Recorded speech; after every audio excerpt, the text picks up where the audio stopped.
Will, do you know why I'm the greatest org player alive? Because I totally bluffed the shit out of you.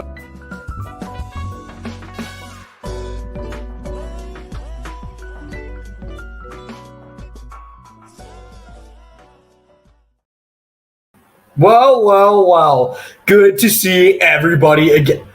What? Will, what were you doing?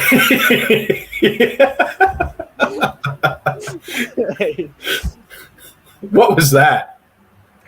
I'm looking at the audience. I don't know. You were looking dead into the camera. You were like this. I'm terrified for my life. Well, eye contact is important. As always, eye contact is critical. Welcome, everybody, to Survivor StockWatch, Episode 3. Our favorite Survivor Now podcast. Yep, we're the grunge type of stuff. We're the underground. We're your Pearl Jam in the first couple of years. You know what I mean? We're really rocking slow and low here. Nirvana. You know, we're still in Washington, but maybe we can escape Seattle. Will, how did you like Episode 3 of Survivor 45? I want to get your thoughts on this before we just launch right into the stocks, because in my opinion, this was the best episode of the season, and a lot of people have been saying this is the best episode of the new era. So please, divulge. I did not love it as much. I liked all the episodes of season 45 so far. I think they're all great. I think I preferred last episode's more, the previous episode, just because I think we get more dynamic. It's more of the setup, which I like, and it's 90 minutes and whatever. I feel like I didn't love this episode that much, and I think it's recency bias telling us, hey, it's the best of the new era. I still think like the Shan boot was really good and edited really well. The Omer boot. And I think a lot of stuff from season 44, like the Josh fake out, people really loved. I did like it. I mean, I love Survivor. I love this episode, but I'm not like, oh, let me tell you about Survivor 45 episode 3. Let me tell you about this episode. It was the great. No, I think it was great, but I don't think it's like above other episodes. Yeah, that's the thing. I think a lot of people get it very muddied, where a lot of people can say that this is the best episode. This is the best episode they're going to see. When I think they might mean this has one of the best moments of the season, of the past couple seasons. Obviously, Tribal Council, big moment. Personally, that was a highlight for me. But the episode as a whole wasn't as balanced as I would like it to be, although there was still pretty decent balance with it all. But overall, I'd say it was pretty good. I'd give it a nice 7.5 out of 10. Yeah, I mean, I think last episode 2, I think that had a really good balance. I think it is the gold standard. Like, this is how episode 2s should be. I feel like there were some people we didn't hear a lot from this episode, and I feel like just when you have a tribe like Lulu, it's just always going to be Lulu-centric. I know I have the buff here, but I also feel like we still haven't heard anything from Sean, right? And it's only just like, I like Emily. And, there's still people like J Maya, people like Julie, and even Sifu we haven't heard a lot from this episode. It was mainly a few key players, mainly Caleb and Emily, and the boot of the episode, Sabaya, and the read before, not a whole lot else. And we didn't see any Bello, except for like a Jake scene. But like no, yeah, Coke Zero, actually, normal Coke. Sorry, Chris. Thank you, Chris. Speaking of Sabaya, I think we should just get right into it. Yeah. Wow. I expected her to go a little bit later than now. I thought she was going to make it a little bit farther. However, I did correctly call this with all my friends when I was with them watching this episode, that once they lost, Sabaya was going home. And I was correct. I mean, I personally think that Sabaya put way too much trust in Emily, should have kept that at bay, should have just gone for Emily this episode. I think the biggest blunder you can make early in the game, or one of the biggest blunders you can make earlier in the game, is going after somebody who is a final tribal council threat. You know, Yeah. that's something you cannot worry about at Final 16, especially when you're on a tribe that's losing and losing and losing and losing. And so I think that's Sabaya's big downfall, plus all the other stuff. She was set up for this downfall, brings the wax idol to tribal, overconfident, not really playing her reads well, playing herself well. And I think she landed in this position because she really played that whole Caleb situation wrong. And I think, I just think she had a bad handle on it. But I do got to say, Sabaya is definitely the best 16th placer of the new era. Let me tell you, I would have to say so. But what do you think, Will? Yeah, so I think Sabaya's main problem, I mean, I always talk about you get wrapped up about playing Survivor, but I think she was too unaware of the relationships around her. She was too focused on what is Sabaya doing. Because to her, she's tight with Emily, she's tight with Caleb, and she's tight with Sean, right? And there are these narrow passages, but she's not thinking about what Sean is saying to Emily, or what Caleb's saying to Emily, or what Sean's saying to Caleb. She's not worried about any of that, and that was her biggest downfall. Because she should have been worried about the relationship between Caleb and Emily, because that was building.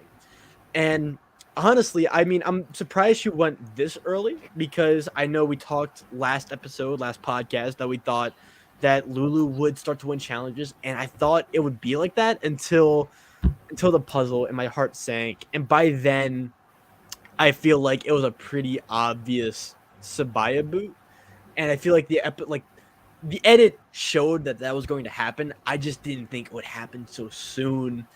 But, I was wrong. And I'll be saying that only a few times throughout these episodes and podcasts. It's shocking just seeing Sabaya go so early. She was definitely someone we both saw going pretty decently far. Maybe not a strong winner contender, but regardless, had a pretty decent trajectory. And I do think that if she had some fortune winning some immunity challenges, she would make it farther. But lo and behold, you lose 3 in a row, and you start to get a little trigger happy around camp. It'll kill you, go home. It will kill you. It will kill you. Let's start with the tribe I thought was going to go to tribal council, Bello with Brando.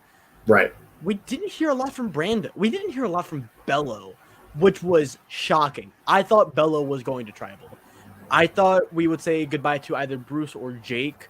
Maybe Jake, because we didn't hear a lot from him, and Bruce is still like a big, like, antagonist, kind of, like, unaware of it.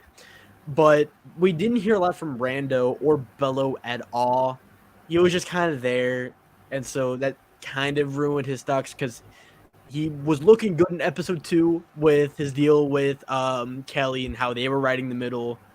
But then with some of the other players and the moves they were making, now Brando is back to being in a tenuous spot. What do you think?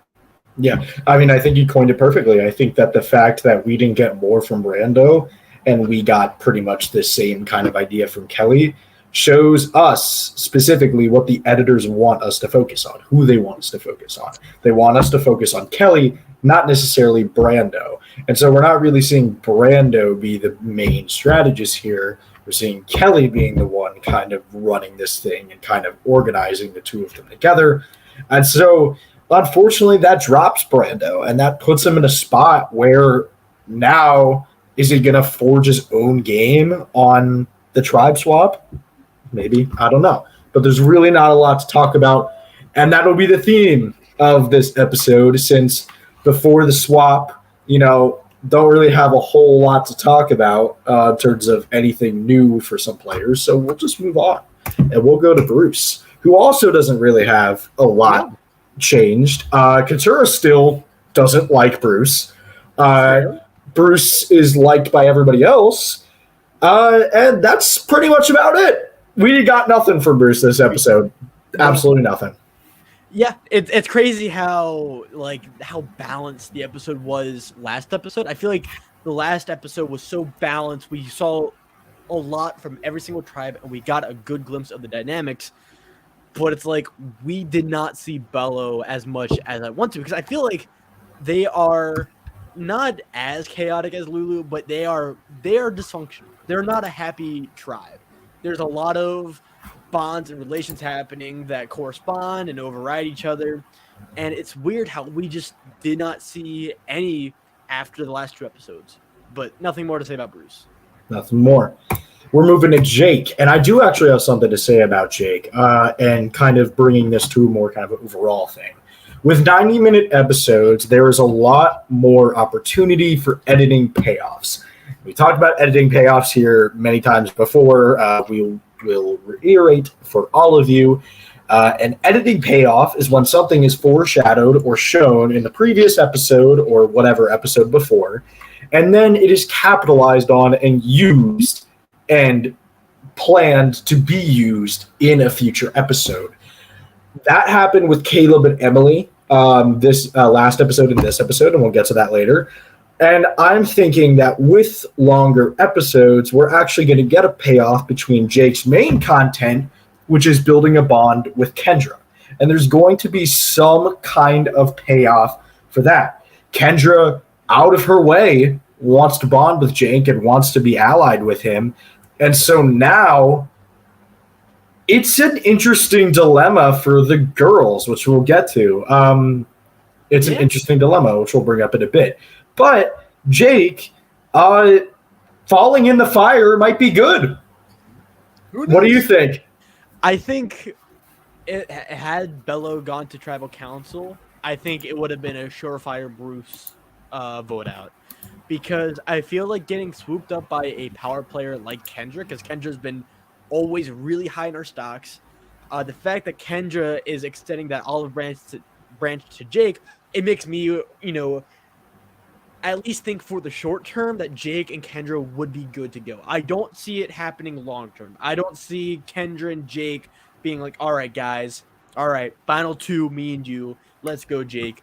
I do think that at least for a little bit, Jake will be protected, right? And then there's still Kelly and Brando to a smaller extent, but I feel like Kelly is more game-oriented while Kendra's more personally connected. And so I see, of the 3 guys, Jake going the least, which is why he's so high for me. It's such a big jump, from 14 to 7. Yeah, when you jump that big, it's noticeable. I think Jake could do very well. Good for me. I picked him with my draft. But we'll see how the cookie crumbles. Let's head to the women, who are definitely the operations of the tribe. But Katura is not. Katura's hatred of Bruce last episode was not necessarily validated, but it wasn't really opposed. Right? Like, Katura hated Bruce and made that very clear in her confessionals, but she didn't really put it out there, and so no one had the need to invalidate that. Well, now this episode, once she capitalized on that and said, okay, I'm going to start ragging on Bruce. Whenever someone says something about Bruce, I'm going to enlighten that. I'm going to, hyphenate that. I'm going to, highlight that, whatever I need to do. And it didn't really work because, in my personal opinion, Bruce is liked, and I disagree. I don't think Bruce goes home if they go to tribal. It's unclear for sure, but I do think that there might be a chance that Katura goes home at tribal council instead. What do you think? I don't know, because I feel I don't know. I still think a guy goes home if Bello went to tribal. I straight up. I think it would have been between Brando and Bruce, because I do not see Kelly going like, guys, we gotta keep Brando. But Brando was still kind of cool with the women. You know, we saw that earlier, and then we saw Jake with Kendra. That I don't know. I think Kendra and Kelly are smart enough not to remove Katora as a number because she's still a number for them. She's still with them. That is a lot more than what Bruce is, because Bruce, there's that weird alliance with Kelly, but then that's also more with Brando and Jake, where if they got rid of Katora, now Kendra and Kelly are down in numbers, and there's Bruce, Jake, and Brando. So I don't know. I don't know. We'll see how it goes. We're moving on to Will's favorite, Will's draft pick. Dear God, help us all. Kelly's Will's number one. Will, go ahead and explain why you think so. Because I still think that it was a quiet episode for Kelly and for Bello in general, which is not good but not bad. And I think because of that, it's still nice to have everyone roughly in the same spot. The only person or only two people that changed was Kendra and Jake, right? Brando, he didn't drop down because of the game he played. It was more other people moved up, leaving Brando in the dust, right? That is my rationale with Kelly still at number one. I still think, again, this is like the biggest crackpot theory. Jeff Probst has said he's not the biggest, or he never said how much of a fan he was of the season, right? And Probst doesn't like under the radar winners. He's not, you don't see Probst out here going, guys, Erica, great winner. Guys, let me tell you about Natalie White. I think Kelly could fit this mold. I really do. We'll talk about other players and where I see them going, but I still think Kelly's number one, at least for me. Yeah, I think we see Austin and Drew on the other tribe on Reba trying to be like JT and Steven. When in actuality, I think it's more Kelly and Kendra in a diverse personality kind of way. Kelly is much more strategic, she's much more thoughtful, and she's much more lax with her alliances and is very in the middle. Kendra has a strong personality, but that can carry her. And I think it's a great amalgamation. And I think it's going to work for Kelly going forward. I think even with a swap, I think she might be doing fine. Someone I'm hoping doesn't get screwed by the swap is Kendra, because Kendra was good this episode and really, really good. She outlined some of her individual strategy of what she wants to do, how she likes Jake and wants to make Jake an ally. It's exactly what we need from her at this time, and I bumped her up. I'm happy. I'm a happy camper. She's one of my picks. My only fear with Kelly was that she told Jake that he was the original target. I think that paid off now. I'm just worried of Kendra going to someone like Drew and being like, "Hey Drew, so we were going to write your name, us girls. Love you, Drew." And then because I feel like Drew would react more. He would react more. I think Jake, he knew to keep it low and be like, "All right, cool, you're telling me the truth, respect, whatever." I do think though Kendra put herself in a really good position, and I feel like the top three are kind of interchangeable, with Katora as a definite 4 and this next person being a definite 5. At this rate, tradition. At this rate, I don't see Austin really changing from 5 unless something catastrophic happens. Yeah. It's very clear he's an advantage-centric edit, and he's very, very just kind of narrational. He's a strong narrator. I don't really personally have a lot to say about Austin. I think he's the least kind of important in my eyes right now in terms of that 4, because we all know he's just going to make it far and be fine. I think he's the one person you can guarantee is probably going to make it past the final 8, maybe to the final 8, but probably, in my opinion, past the final 8. Mans is making Verge. Yeah. I think that the Reba 4, they kind of got into hot water this episode, but I feel like none of the heat was on Austin, but more it was on Drew. But we'll get to Drew and this next player who we have to commend for her awareness and positioning, and also the highest ranked so far. Spoiler alert. And that is D. You want to start with D? Yeah. She's my number one again. This is the tough thing with a lot of early number one kind of front runners. They're so good that you almost wonder if it's too good. That's always the number one concern when putting someone this high. You put someone this high this early and keep them there, there's concern that it's so good that it's going to fall off immediately. It's tough with D.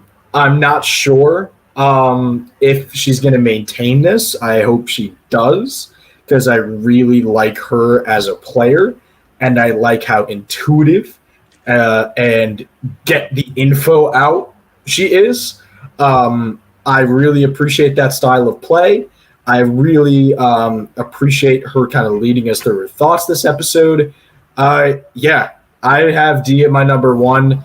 And same with Austin. So long as it doesn't catastrophically change, it's staying the same. Yeah, so the reason why I don't have D number one is because it's too good of an edit, right?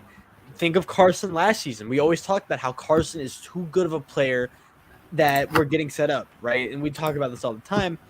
Could D be that Final Four boot, that dragon, the final chapter player like Carson, like Jesse, like Omer?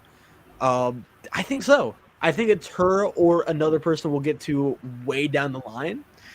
But I love players who are trusting their gut and intuition. That is amazing.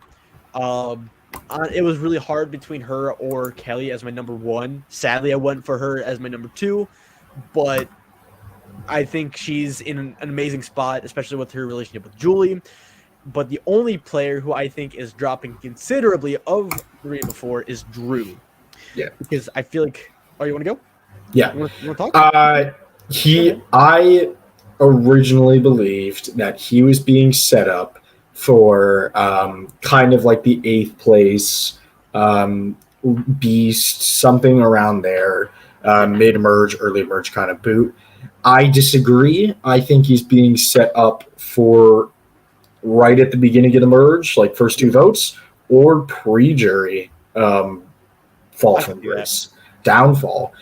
He started off hot and just kind of that people have been noticing that he's kind of talking about how he's going to rule this place, how he runs the kingdom. And he often gets undermined with that. And he really, really did this episode trying to play cat and mouse with Dee and Julie, his 2 alliance members. And I think it's going to bite him in the ass at some point in the next couple of weeks. Do you agree? I think the Reba 4 is going to get to a point where I think they want Austin gone before Drew, but I feel like Austin is going to have something that gets him safe, right? Maybe an idol, maybe a twist where he's just immune or whatever, where Drew would be the next best guy. I don't think he is definitely going pre-merge. I can see it, though. I can see it with a bad tribe configuration, maybe one too many tribal councils, and Drew is playing way too hard. He's the type of player that I think would make a lot more sense to get out, pre-merge. The kind of player that Sabaya, should gun for, and not someone who's really good at challenges. Because Drew, with the Reba people, you can get rid of Drew and they'll just do fine in challenges. Because you still have Sifu and Austin and D who aren't slacks, and then Julie, just throw her on a puzzle, and then Jay Maya, throw her on a puzzle, they'll be fine. That's my only thing with Drew. Yeah. We're going to breeze through the next 3. 2 of the next 3. One of them is Jay Maya. Jay Maya had absolutely nothing again. At this rate, you can't feel good about Jay Maya's chances of making it that far in the game. It's really unfortunate because the secret scene of Jeremiah that was posted this week was really, really cool and is something that definitely should have been in the episode. But it almost makes me feel like we would have gotten it if Jeremiah was supposed to really matter in the overall season, which is unfortunate. Again, it really sucks that even still with 90 minutes, players can just get completely shafted pretty much by the edit. But that's where we are. So, yeah, she's someone that should get secret scenes just for being cool, being nice. I like Jade Maya. I think personality-wise, I wish we saw more of her, but not much to say in a show like StockWatch. We're StockWatch, not People Watch. Julie's different, though. yes, Julie's I agree. No, you go. Thank you, Go ahead. Jack Powell. Go ahead. I think Julie's main rise so far, I think it's partly because of Dee. I think Dee kind of clued Julie in of like, hey, you know, Drew and Austin, they've been talking a lot more. But that alone, I think, puts Julie in a better position than Drew. Maybe not Austin, because I think Austin just it's Austin.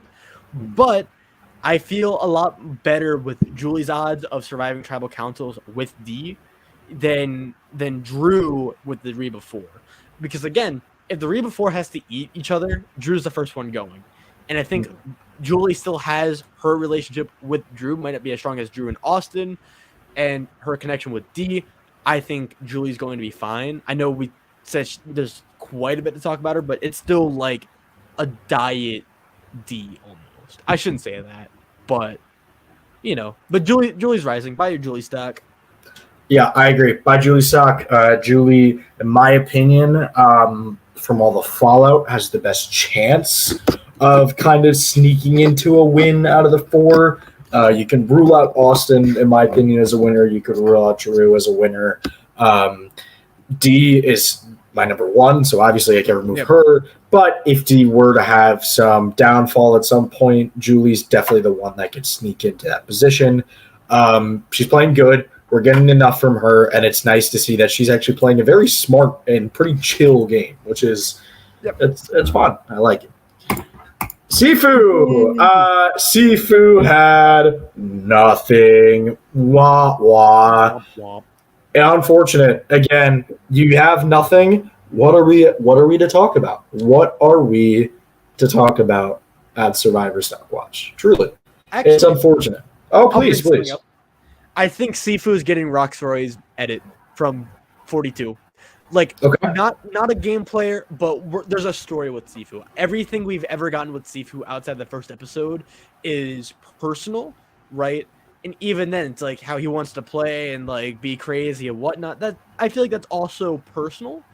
I think we're going to get some story out of Sifu if he doesn't go soon. Maybe on his boot, we'll get a Sifu story, see why he's Sifu. And he seems like a cool guy. I like Sifu, but there's not much to say. Unlike the Lulu losers that we're about to go to. Let's get to the final 3 players, which is upsetting. First of all, I'd like to say this tribe, we talked about it. This is the second tribe ever in Survivor history as a 6-person tribe to start to lose all 3 first immunity challenges. The only other time was the legendary Matt Singh.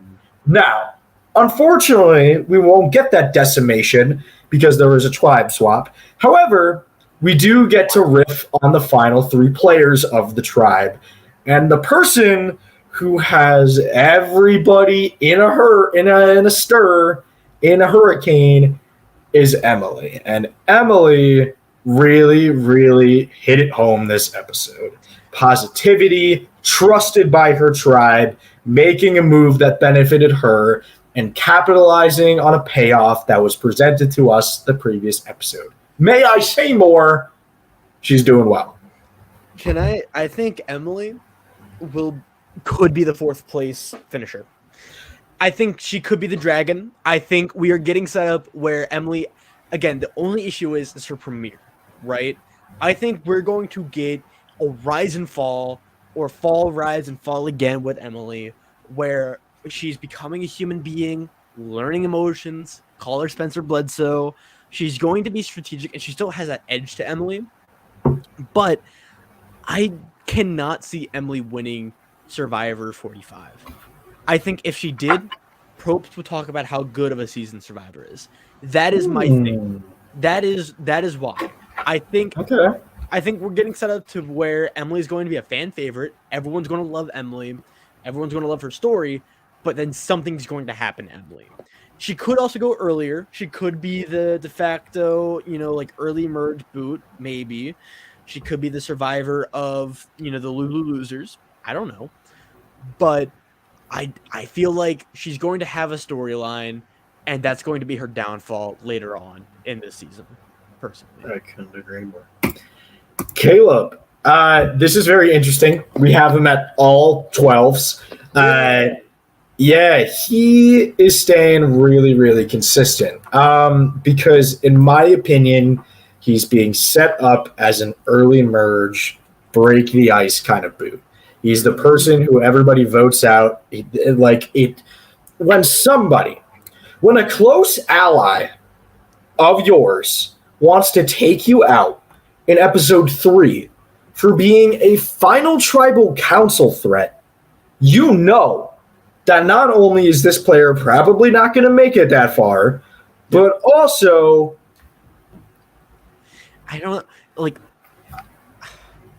I think Caleb doesn't realize, though. I don't think he realizes how bad of a position he's in, because we can also talk about the main twist this episode, where he was able to go to another tribe and take. He was able to take something, and then he's also able to give a reward. He gave the reward to Drew as a goodwill, basically letting him vote at a tribal council when he loses his vote. But Caleb thought that this was a huge success. He thought he was able to bond with everyone 101. But then we immediately see everyone on the Reba tribe go, yeah, he's a salesman. That was salesperson-y. Kind of like Cody from 43, but to a worse extent. Yep. And for that reason, I think him trying to be a nice guy and just being Caleb could rub people the wrong way, where people think, oh, Caleb is weird. And we kind of saw a glimpse of this in episode 1 with the Sweat and Savvy, where he was the target of Emily. And so I don't know. I just do not see Caleb going far, but I think he can survive tribal. I think he goes farther than the next person, but the next person I could see him going farther than Caleb ever could, if that makes sense. And we're talking about I get it. Let's answer one question from Chris. Who would you guys giving the goodwill advantage to? Personally, I don't think it matters. I really don't think it's a game-breaking advantage. It's literally goodwill. It is. You cannot make that advantage into a bad advantage. You're just benefiting someone else. There's no point in it any other way. And so, honestly, it doesn't matter. However, if I were to give it to somebody, maybe Julie. I'd pick probably D. I'd probably gather that D has some connections, and would be able to use that. On Bello, I'd probably give it to Bruce, just because I'm like, hey, it's Bruce, and my band's named after Bruce. Oh, that's cute. Oh. So, but here we have Sean. Yeah, your favorite. Rob. Oh my God.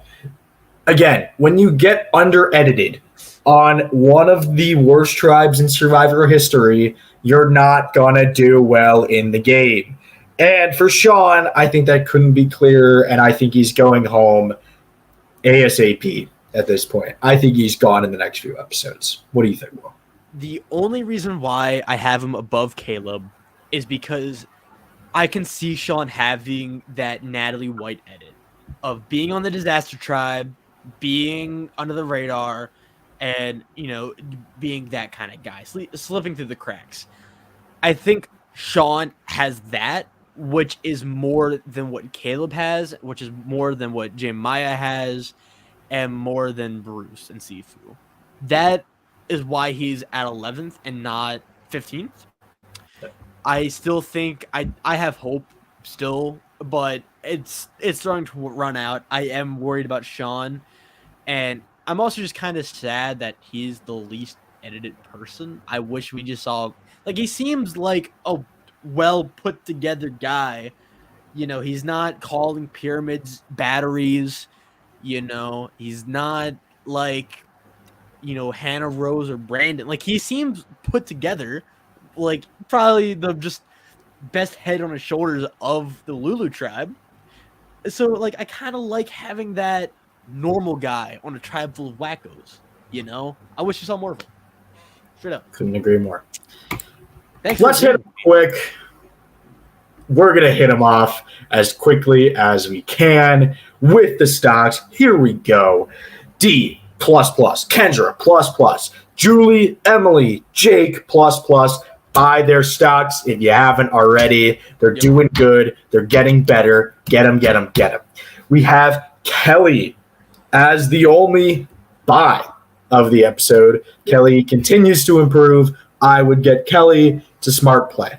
Katura, Austin, Sean, and Caleb stay even. Keep them at the place you have them right now. Yeah. Stay at what you got.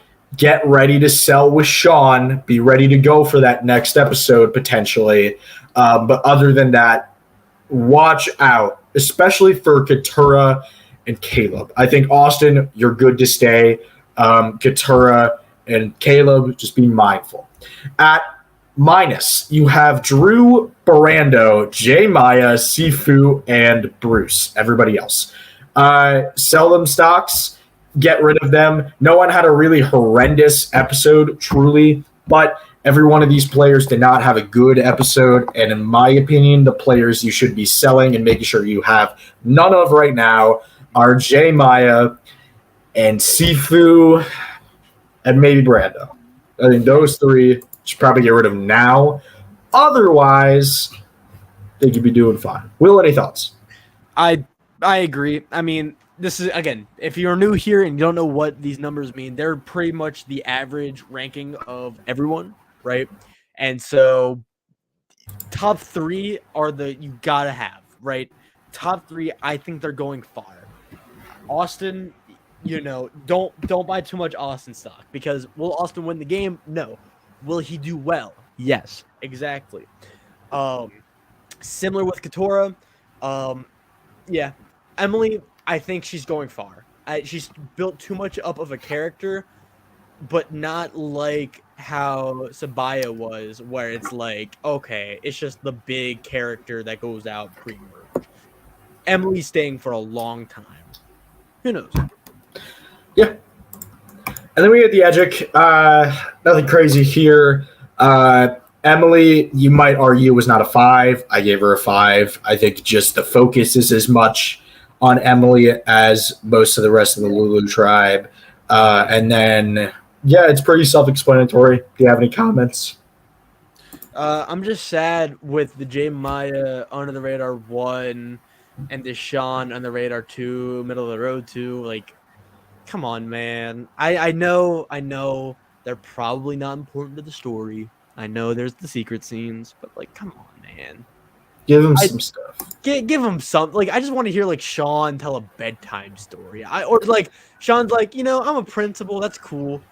Like, just something like that. You want to hear Sean give a bedtime story? Kinda. It's more than what we've gotten so far. Good God.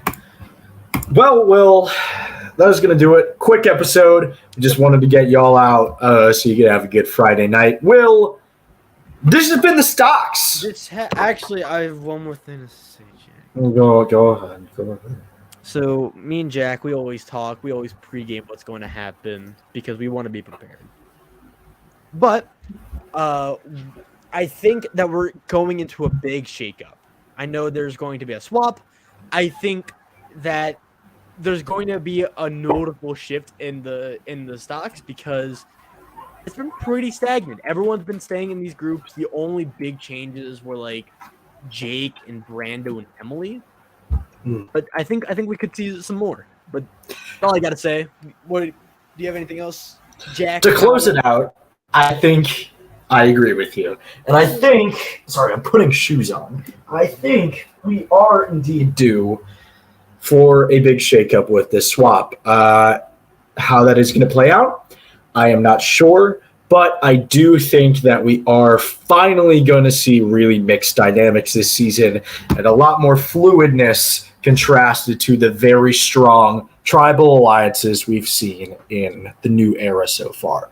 But that is going to do it for us this episode, our quickest episode yet. We'll spend definitely some more time next episode getting real in depth on what happened with the swap. Oh yeah. Oh baby. Thank you all for watching. And we'll see you all next time.